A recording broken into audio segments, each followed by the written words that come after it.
성령 세례란 무엇인가 같이 생각해 보도록 하겠습니다. 성령 세례라는 말은 그동안 신학상 크게 두 종류의 의미로 사용되어 왔습니다. 하나는 우리가 중생되는 순간에 성령에 의하여 그리스도에게 연합되는 사실을 표시할 때 쓰는 말이고, 다른 하나는 오순절 운동 교파에서 쓰는 말로서 제2차적인 특별 은혜를 나타낼 때 쓰는 경우입니다.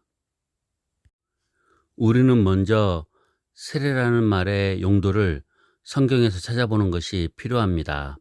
마가복음 1장 4절에 회개의 세례라는 말이 나옵니다.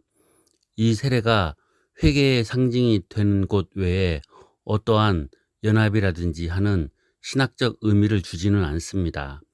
마가복음 10장 38절에 나의 받는 세례라는 말씀이 나오는데 곧 주님께서 고난을 크게 당하실 것을 나타내는 말입니다. 마가복음 3장 11절에서는 성령과 불로 세례라는 말씀이 나오는데 예수님께서 세례를 주시는 주체로서 성령으로 세례 주시는 사실과 심판의 세례를 주신다는 사실을 가르칩니다. 갈라디아서 3장 27절에서는 그리스도와 합하여 세례를 받은 자는 이라는 말씀이 나오는데 그리스도께 함께 연합하여 그리스도의 죽으심과 사심에 가담된 지체들의 한몸된 몸의 형성을 가리킵니다. 이는 초기 용례보다 사도 바울에게 이르러 훨씬 신학적으로 발전된 개념입니다. 그 심오함이 그만큼 밝아진 것이라 하겠습니다. 하여간 여기에서 우리는 세례라는 말이 다양하게 쓰여지고 있다는 것만은 확인할 수 있습니다. 그러므로 우리도 성경이 세례라는 말을 어떤 교리적 구별을 가지고 쓰지 않기 때문에 세례라는 말에 다양한 용도를 자꾸 우리의 틀 속에 넣어서 이해하려고 하면 그 이해가 어려워질 것입니다. 성령 세례는 우리의 중생이 성령으로 말미암아 이루어지기 때문에 그리스도께 연합되는 우리의 중생과 결부시켜서 말할 수 있습니다. 이는 구약시대에도 가능하였던 것입니다. 그러나 성령 세례 또는 성령에 의한 세례는 그리스도께 연합되는 사건보다는 성령의 크신 역사 가운데 들어가서 신약교회 탄생을 위하여 쓰여질 것을 말하는 것으로 보입니다. 그래서 제자들은 성령으로 세례를 받을 것이라고 약속을 받았었습니다. 크게 심판을 받으면 심판의 세례요, 크게 고난 속에 들어가면 고난이 그를 지배하면 고난의 세례라고 하듯이 성령의 큰 능력 속에 들어가면 성령의 세례라고 할 것입니다. 성경은 성령 세례라는 말을 정하여 놓고 쓰기보다는 그 상황을 자연스럽게 그렇게 표현한 것으로 보입니다. 제자들은 이제 신약교회 탄생을 위하여 성령의 큰 능력과 역사 속에 들어갈 것이라 한 것입니다. 물론 오늘날 우리는 오순절의 성령 세례가 신약교회의 형성이라는 구속사적, 획시기적 사건과 관련된 주권적 사역을 간과하고서 지금도 우리의 완전을 위하여 그 역사를 재현하려고 하는 것은 옳지 않습니다. 그러나 오순절 운동가들의 2차적 체험으로서가 아니라 우리에게 필요한 사역을 위하여 성령님의 능력이 필요한 것입니다. 그래서 우리는 성령 세례라는 말을 쓰지는 않습니다. 왜냐하면 오순절을 재현하려는 우를 범할 수 있기 때문입니다. 그것은 모든 시대의 모범으로 제시된 것이 아닌 것입니다. 성령 세례는 특히 하나님의 주권적 사역과 관련되는 성격을 가지는 것으로 보는 것이 좋을 것 같습니다. 오순절에 참여한 신자들은 성령님의 특별한 역사에 들어갔습니다. 그러한 의미에서 성령 세례를 그들은 받았습니다. 그래서 그들은 주어진 역사적 사명을 담당할 수 있었던 것입니다.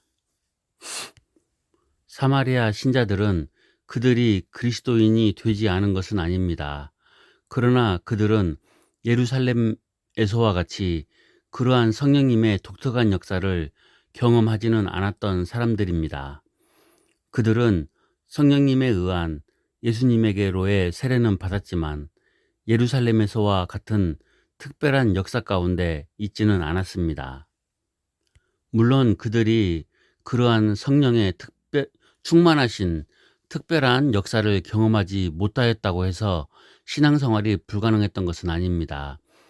성령님을 의지해서 살면 성령의 충만하신 인도가 그들에게도 있게 되었을 것입니다. 그러나 그들은 성령에 대한 도리는 아직 못 들었습니다. 그러나 성령님에 대한 도리를 깨닫게 되면 그들은 성령님을 의지하여 그를 힘입어 살아가게 될 것입니다. 그런데 하나님께서는 그 시대의 상황에 의하여 사마리아에도 역시 예루살렘과 똑같이 대우하여 주신다는 사실, 그리고 주님의 교회에 그 보편의 성격을 분명히 하여야 할 필요가 있었기 때문에 사마리아에도 예루살렘의 교회와 똑같은 교회가 세워진다는 사실을 성령의 역사로 말미암아 확증하여 주셨던 것입니다. 에베소 지역에 있던 사람들은 아직 회개만 하였지 복음의 신앙을 가진 사람들은 아니었습니다. 그러니까 성령을 받지 아니하였던 사람들입니다. 그들이 예수 그리스도의 복음을 듣고 믿으니 성령께서 그들에게 임하신 것입니다. 바울이 안수하니 방언과 예언을 하였습니다. 이로써 방언과 예언으로서 그들에게 성령이 임한 사실이 확증이 되었습니다. 성령이 임한 사실이 확증이 되려면 그만한 시간을 통하여 그의 생활과 인격을 통하여 가능하겠지만 이 맹렬하게 복음이 전파되고 신속하게 교회가 서는 시대에는 그럴 여유가 없었습니다. 외적인 표징이 필요하였던 것입니다. 그래서 방언과 예언이 있음으로 해서 함께 그리스도의 교회된 사실이 증명이 된 것입니다. 사도행전 10장 44에서 48절을 보면 고넬료 일가에게 성령이 임한 내용을 볼 수 있습니다. 베드로가 복음을 증거할 때 성령이 그 말씀을 듣는 자들에게 임하셨습니다. 성령이 임하신 증거를 무엇으로 알 수는 없습니다. 성령께서는 그 증표로 방언을 주셨던 것입니다. 베드로도 그들이 방언을 하는 것을 봄으로써 이방인들에게도 성령 주심을 보고 놀랐습니다. 그래서 베드로는 우리와 같이 성령을 받았으니 예수 그리스도의 이름으로 세례를 주어야 하겠다고서 세례를 주었습니다. 확증이 되었던 것입니다. 방언이 임함으로 성령의 역사가 증명되고 성령의 임재의 사실이 예수 그리스도와 함께 지체된 교회라는 확증으로 발전되는 것입니다. 특히 베드로와 함께 온 할례받은 신자들에 대하여 우리는 주목해야 합니다. 이들의 사상적 전환은 그리 쉽지 않았다는 것을 염두에 두고 이러한 성령의 역사와 방언 같은 사인을 생각하여야 합니다. 그러므로 이외 몇 가지 사건이 오늘날 우리가 2차적으로 체험하여야만 하는 모험으로 제시되면 안 됩니다. 심지어 안수까지 모방을 하는데 고넬료 일가의 경우에는 안수가 시행되지 않았었다는 것을 기억해야 합니다. 하나님의 나라는 역사 위에서 전진하여 갑니다. 역사 위에서 전진한다는 말은 역사성을 가진다는 말이며 따라서 역사를 반복시키려는 태도에 대하여 조심하여야 한다는 강조이기도 합니다. 그리고 하나님의 나라는 역사를 만들어가는 인간들과 인간들의 문화와 그 역사적 축적에 의한 인간들의 상황과 독립하지 아니한다는 강조이기도 합니다. 우리는 오늘 우리에게 우리 시대에 필요한, 그리고 우리가 담당하여야 할 부분이 있고 거기에 허락된 성령님의 도우심이 보장되어 있습니다. 그리고 거기에 은사도 허용됩니다. 물론 은사는 하나님의 계획을 성취하여 나가는 데 의미가 있습니다. 그러나 어떤 은사는 오늘에 있어서 유용하게 쓰여질 수 없는 경우도 발생하게 된다는 것을 기억하여야 합니다. 결국 성령 세례는 오늘날 우리들이 요구하여야 할 사항이 아닙니다. 성령 충만도 오순절 때의 어떤 사역을 위한 특별한 역사와 같은 의미로서 재현을 요구하여서는 안 됩니다. 그러나 지금도 우리의 인격과 인생의 삶을 위하여 인도하시고 도우시는 성령님의 충만에 대하여는 결코 소홀히 하여서는 안 됩니다. 그리고 그 도리를 우리는 잘 알고 있어야 합니다. 이 부분에 대하여는 너무 미흡한 것이 사실입니다. 성령 충만은 다양한 형태로 나타나는 것이고 인격과 삶의 부분으로 생각할 때도 그것은 한번 받아 성취해내는 식이 아니기 때문입니다.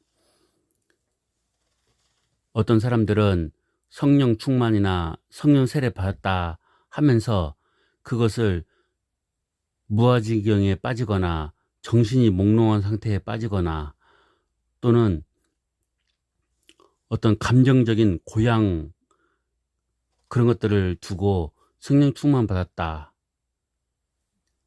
또는 은혜를 받았다라고 오해하는 경우가 많습니다.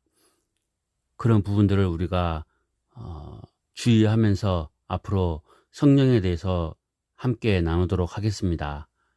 감사합니다.